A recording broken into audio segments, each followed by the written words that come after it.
আজকের গল্প বন্ধুত্ব। তবে এই বন্ধুত্ব একটি মেয়ে ও তার মিষ্টি পাখির।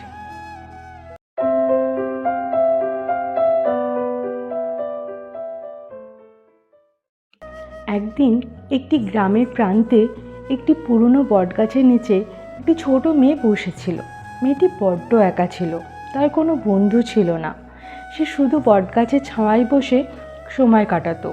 এক দুপুরে সে গাছের ডালে বসে থাকা একটি ছোট্ট পাখি দেখতে পেল এবং ওই পাখির বাসাটিতে পাখির ডিম ছিল। মেয়েটি খুব খুশি হলো।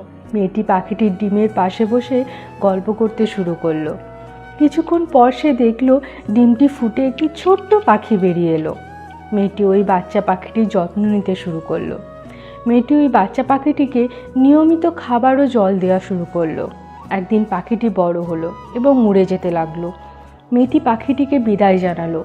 পাখিটি উড়ে যাওয়ার আগে মেয়েটি পাখিটির সাথে কথা বলল।